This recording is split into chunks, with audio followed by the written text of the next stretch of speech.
Assalamualaikum warahmatullahi wabarakatuh, Ibu. Waalaikumsalam warahmatullahi wabarakatuh. Gimana nih kabarnya hari ini? Agak pusing. Oh baik, tetapi tetap semangat kan ya Bu ya.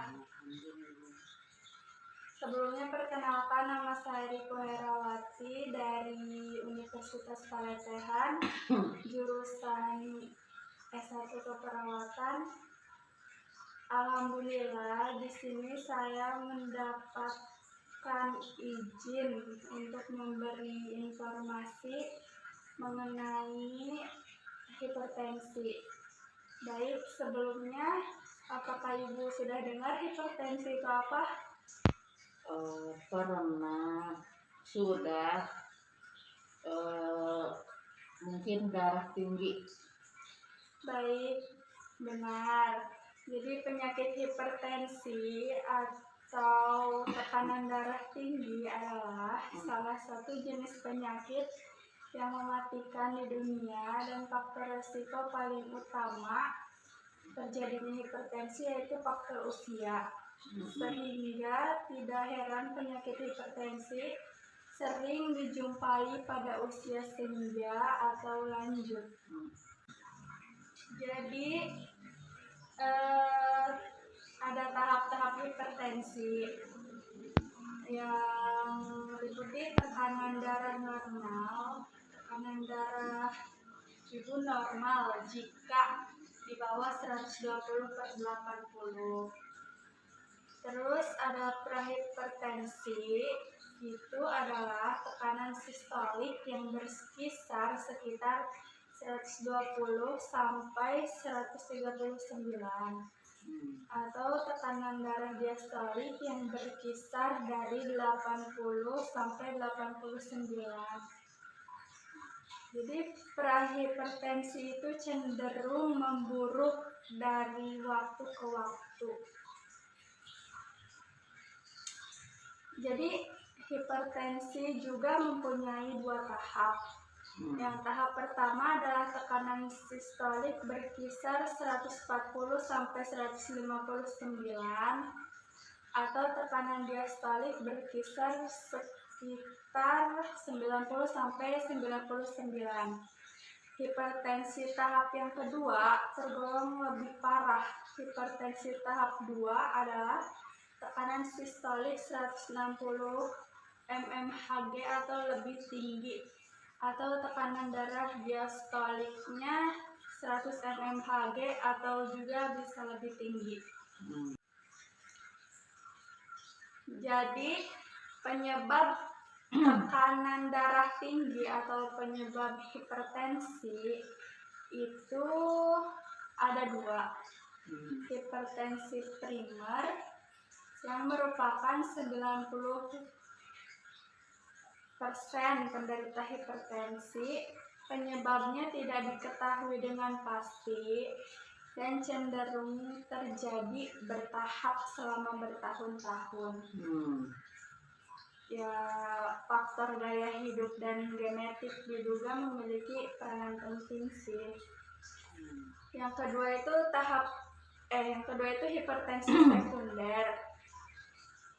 Hipertensi yang diketahui penyebabnya terjadi pada 5-10% penderita hipertensi. Biasanya muncul tiba-tiba dan menyebabkan tekanan darah yang lebih tinggi daripada hipertensi primer. Beberapa kondisi dan obat-obatan yang dapat menyebabkan hipertensi tipe ini diantaranya itu masalah ginjal, tumor, kelenjar adrenal, masalah tiroid, cacat bawaan dalam pembuluh darah, dan obat-obatan tertentu seperti contoh pil KB, obat flu, dan obat anti nyeri. Jadi tanda dan gejala hipertensi itu sakit kepala, sesak napas, mimisan, kulit memerah terutama pada wajah dan leher, pusing, nyeri dada, gangguan penglihatan, dan terdapat darah dalam urin biasanya. Gejala paling jelas dari hipertensi adalah tekanan darah yang terlalu tinggi. Tekanan darah diukur dengan dua macam tekanan, yaitu tekanan darah atas dan bawah. Angka sistolik menunjukkan tekanan di pembuluh darah pada saat jantung memompa darah maupun berdetak. Seperti itu.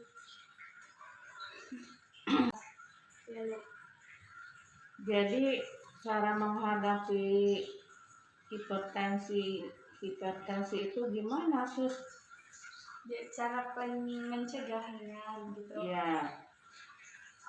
Cara mencegahnya itu perbanyak aktivitas olahraga. Yang kedua itu turunkan berat badan jika mengalami kelebihan berat badan. Jika ibu kelebihan berat badan, ibu bisa menurunkan berat badan hingga 5 kg dan itu juga dapat menurunkan tekanan darah ibu. Ditambah lagi, ibu bisa sekaligus menurunkan resiko masalah medis lainnya. Lalu kurangi gula dan karbohidrat olahan. Yang banyak penelitian ilmiah menunjukkan bahwa membatasi gula dan karbohidrat dapat membantu ibu menurunkan berat badan dan menurunkan tekanan darah. Selanjutnya, ibu makan lebih banyak kalium dan lebih sedikit natrium, meningkatkan asupan kalium dan mengurangi garam juga. Itu dapat menurunkan tekanan darah.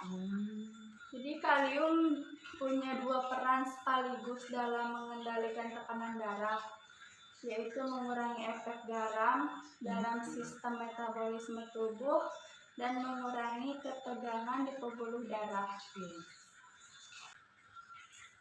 Jadi ibu kurangi makan makanan olahan dan makanan dari restoran seperti daging, sup kalengan, pizza, sandwich, dan cemilan olahan lainnya. Terus apa lagi, Sus? Terus kurangi stres berlebih, seperti tuntutan kerja misalnya, kebutuhan keluarga, politik, maupun internasional, semuanya berkontribusi pada stres. Lalu pertimbangkan untuk mengurangi kafein. Kafein itu meningkatkan tekanan darah ibu, tetapi efeknya hanya sementara. Itu berlangsung sekitar 45-60 menit dan reaksinya bervariasi. Beberapa orang mungkin lebih sensitif terhadap kafein daripada yang lain. Jika ibu peka terhadap kafein, ibu mungkin ingin mengurangi konsumsi kopi atau mencoba kopi tanpa kafein. Baik, apa ada yang ingin ibu tanyakan? Apa ya?